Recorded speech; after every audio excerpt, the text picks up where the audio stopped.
ঢাকা ১৭ আসনের কথা যদি বলি, ঢাকা ১৭ আসনে আমার দেখতে পাচ্ছেন বিএনপি চেয়ারম্যান তারেক রহমান রয়েছেন, হেভিওয়েট প্রার্থী নিঃসন্দেহে তিনি, যেহেতু একটি দলের চেয়ারম্যান এবং তিনি এখান থেকে নির্বাচন করা ছাড়াও তিনি বগুড়া থেকেও, বগুড়া সম্ভবত ৬ তার আসন, সেখান থেকেও তিনি নির্বাচন করছেন।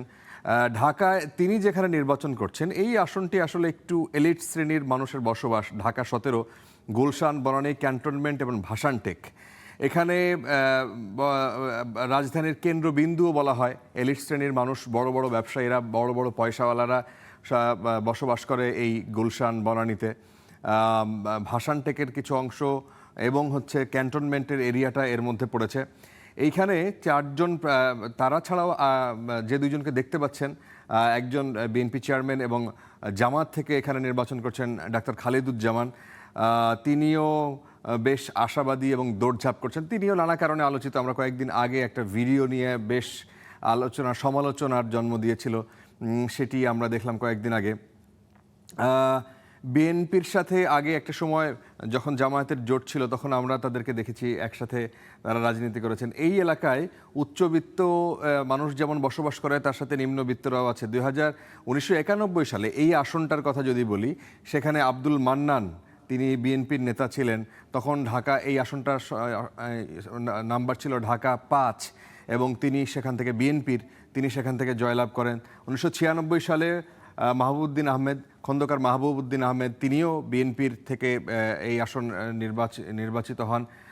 কিন্তু যদিও আপনারা জানেন যে 15ই ফেব্রুয়ারি যে নির্বাচনটা হয়, বিতর্কিত নির্বাচন, তার পরবর্তীতে মাত্র কয়েকদিন পরেই আবার নির্বাচন হয় 1996 সালে জুন মাসে। তখন সেখানে আওয়ামী লীগের মকবুল হোসেন, তিনি ঢাকা ৯ হয়ে যায় এই আসনের নাম্বার, সেখান থেকে তিনি নির্বাচিত হন। খন্দকার মাহবুবউদ্দিন আহমেদ 2001 সালে পুনরায় আবার নির্বাচিত হন ঠিক এই আসন থেকেই। 2008 সালে হুসাইন মোহাম্মদ এরশাদ, পার্টির অর্থাৎ জাতীয় পার্টির চেয়ারম্যান, তিনি এখান থেকে নির্বাচিত হন এবং তারা তখন মহাজোটের সঙ্গী ছিলেন।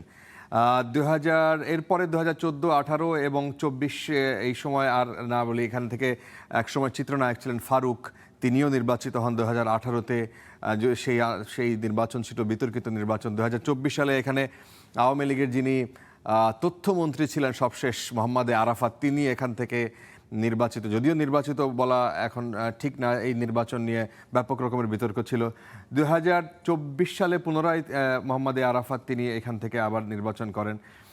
এখানকার মোট ভোটার সংখ্যা আমরা দেখতে পাচ্ছিলাম যে প্রায় 3.5 লাখ, এবং একটা অংশ আমরা দেখেছি যে বিএনপি চেয়ারম্যান তারেক রহমান যখন ভাসানটেকে যান, তখন ভাসানটেকের যারা বস্তি আছে, এখানে একটা বড় বস্তি ভাসানটেকে আছে এবং আরেকটা বস্তি আছে, 7তলা বস্তি বলে, দুঃখিত, এটাকে বলে হচ্ছে, সেটি একটি বড় বস্তি এলাকা আপনার বনানীর ঠিক পেছনে। সেখানে তিনি অনেক বড় স্বপ্ন দেখিয়েছেন তাদেরকে। সেই কারণে এখানে শেষ পর্যন্ত কি হয় এটা দেখার বিষয়। তবে মোটা দাগে বিএনপি চেয়ারম্যান এখান থেকে জয়লাভ করবেন বলে বিএনপির নেতাকর্মীরা তারা মনে করেন।